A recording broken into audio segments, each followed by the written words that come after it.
పోయిన చలో హైదరాబాద్ విజయవంతం చేయండి. గ్రామ పంచాయతీ వర్కర్స్ యూనియన్ రాష్ట్ర అధ్యక్షులు దాసు పిలుపు.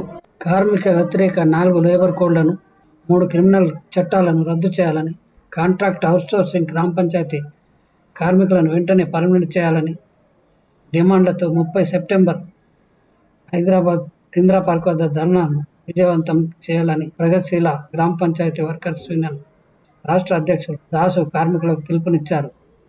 21 సెప్టెంబర్ తేదీన ఆర్మూర్ పట్టణంలోని మామిడిపల్లి గ్రామ పంచాయతీ కార్మికుల విస్తృత సమావేశంలో జేపీ గంగాధర్ అధ్యక్షత వహించారు. దాసు పాల్గొని మాట్లాడుతూ, స్వచ్ఛ భారత్లో క్రియాశీల పాత్ర సఫాయి కార్మికులను ఢిల్లీకి పిలిచి శాల్వా కప్పి సన్మానిస్తే సరిపోదని, ప్రత్యేక నిధులు కేటాయించి సఫాయి కార్మికులకు కనీస వేతనం 20,000 రూపాయలు పెంచి ఇవ్వాలని, 8 గంటల పని విధానం యథావిధిగా కొనసాగించాలని భారత ప్రధాని నరేంద్ర మోడీ గారిని గతంలో కేసీఆర్ సర్కార్ సఫాయి కార్మికులకు నిజమైన దేవుళ్ళని దండం పెట్టి జీవితాలను చీకటిమయం చేశారని అన్నారు. పర్మనెంట్ కోసం సమ్మె చేస్తున్నప్పుడు కాంగ్రెస్ పార్టీ మద్దతు ఇచ్చి అధికారంలోకి రాగానే పర్మనెంట్ చేస్తామని మాట ఇచ్చిందని, ఆ మాటను నిలబెట్టుకోవాలని రేవంత్ రెడ్డి కోరారు.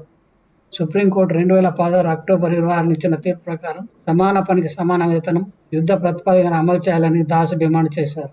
నరేంద్ర మోడీ తీసుకొచ్చిన 4 లేబర్ కోడ్లకు వ్యతిరేకంగా, 3 క్రిమినల్ చట్టాలకు వ్యతిరేకంగా, అట్లాగే కాంట్రాక్ట్ అవుట్సోర్సింగ్ కార్మికులను వెంటనే పర్మనెంట్ చేయాలని చెప్పి, అదేవిధంగా ప్రభుత్వ రంగ సంస్థల ప్రైవేటీకరణ ఆపాలని చెప్పి ఐఎఫ్పి ఆధ్వర్యంలో ఈ నెల 30 తారీఖున ఇందిరా పార్క్ వద్ద మహాధర్నా ఉంది.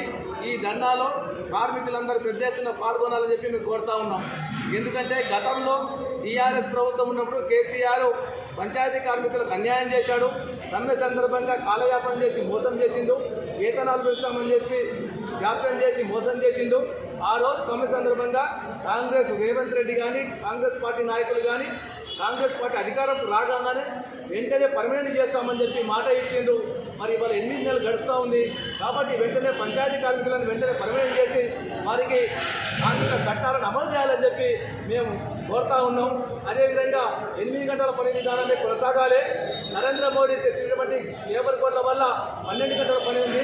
ఆ 12 గంటల పని విధానం తెలంగాణ రాష్ట్రంలో అమలు చేయమని చెప్పి అసెంబ్లీలో తీర్మానం చేయాలని చెప్పి మేము ఈ రాష్ట్ర ప్రభుత్వాన్ని, ముఖ్యమంత్రి రేవంత్ రెడ్డిని కోరుతా ఉన్నాం.